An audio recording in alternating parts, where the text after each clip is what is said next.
बातमी राणे बंधूंची आहे। राणे बंधूंमध्ये पुन्हा ट्विटर वॉर पाहायला मिळत आहे।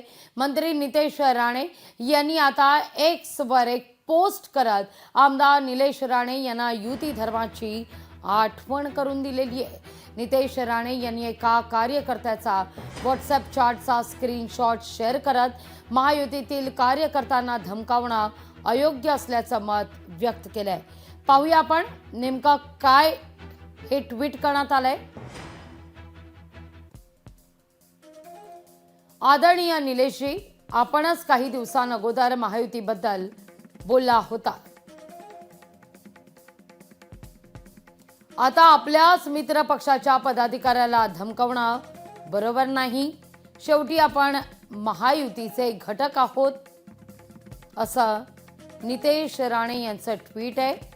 आपण नोंद घ्याल अशी अपेक्षा करतो, असं नितेश राणे ट्विट करतायत। राणे बंधूंमध्ये पुन्हा एकदा ट्विटर वॉर दिसून आलेलं आहे। यापूर्वी सुद्धा ट्विट करत एकमेकांना समज देण्याचा, सल्ला देण्याचा खरं तर प्रयत्न झालेला होता। आता देखील एक्सवर पोस्ट करत निलेश राणे यांना युती धर्माची नितेश राणे यांनी आठवण करून दिलेली आहे। नितेश राणे यांनी एका कार्यकर्त्याचा व्हॉट्सअप चॅटचा स्क्रीनशॉट शेअर करत महायुतीतील कार्यकर्त्यांना धमकावणं अयोग्य असल्याचं मत हे व्यक्त केलेलं आहे। ट्विट करत याविषयीचा सल्ला निलेश राणे यांना देण्याचा प्रयत्न नितेश राणे यांनी केला आहे। या सगळ्याविषयी बोलण्याकरता स्वतः निलेश राणे आपल्या सोबत दूरध्वनीवरून जोडले गेलेले आहेत।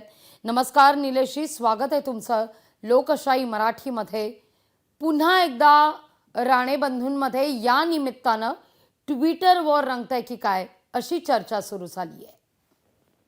हो, नाही होत आहे, असं काही नाहीये।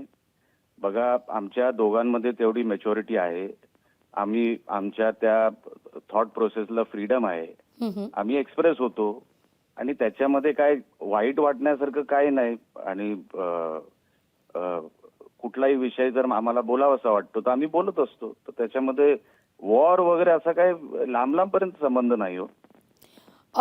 तुम्ही दोघेही बंधू आहात, परस्पर एकमेकांशी भेटून संवाद साधू शकता, पर्सनल फोनवर बोलू शकता, मग जाहीरपणे एकमेकांना ट्विट करत सल्ला देण्याचा प्रयत्न का? कोणी कोणाला सल्ला देत नाही। मग तुम्ही एवढं आमच्या घरामध्ये नका ना लक्ष देऊ, आम्ही आमचं बघून घेऊ। विषय कसा आहे की आम्हाला जर कुठल्या गोष्टीवर एक्सप्रेस व्हावं असं वाटतं तर आम्ही एक्सप्रेस होतो। विषयावर कशाला, प्रत्येक विषयावर एक्सप्रेस होतो। तुम्ही नका लक्ष देऊ, तुम्हाला कोणी सांगितलं लक्ष द्यायला?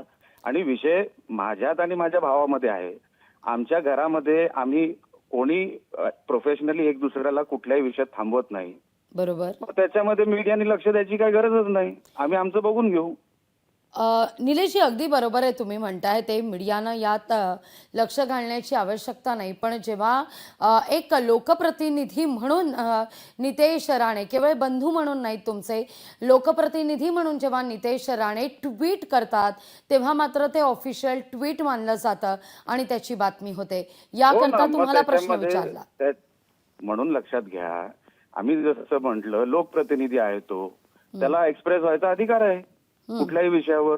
आणि आमच्यात तेवढी मॅच्युरिटी आहे की प्रोफेशनली आम्ही तो विषय हँडल करतो, आम्ही घरामध्ये डिस्टर्बन्स यायला देत नाही। बरं निलेशजी, आता हे जे ट्विट नितेश राणेंकडून करण्यात आलेलं आहे त्याविषयी तुम्हाला काही मत मांडायचं आहे का? त्यांचं असं म्हणणं आहे, तुम्ही अर्थातच ते ट्विट वाचलंच असेल। हो, काय झालंय, विषय आमचा महायुतीचा होता की महायुतीमध्ये जर काही एक दोन जण गडबड करायचा प्रयत्न कर, मी त्याला त्या भाषेत त्याला ते बोललो की एका दोघांमुळे कधी महायुतीमध्ये कुठला प्रॉब्लेम येऊ नये म्हणून, येऊ नाही म्हणून केला होता, लक्षात घ्या। अगदी येण्यासाठी केला नव्हता। अगदी निलेशजी खूप खूप धन्यवाद आमच्याशी संवाद साधलात त्याबद्दल. अर्थात महायुतीतील कार्यकर्त्यांना धमकावणं अयोग्य असल्याचं मत खरं तर नितेश राणे यांनी व्यक्त केलेलं होतं ट्विट करत. मात्र आता हा मात्र आमचा वैयक्तिक प्रश्न आहे. इतकी वैचारिक मुभा आम्ही बंधू म्हणून एकमेकांना देत असतो आणि त्यामुळे त्या अर्थानं हे ट्विट करण्यात आलेलं आहे. यात वॉर वगैरे काही नाही अशी भूमिका, असं खरं तर मत यावर निलेश राणे यांनी लोकशाही मराठीशी बोलत असताना व्यक्त केलेलं आहे.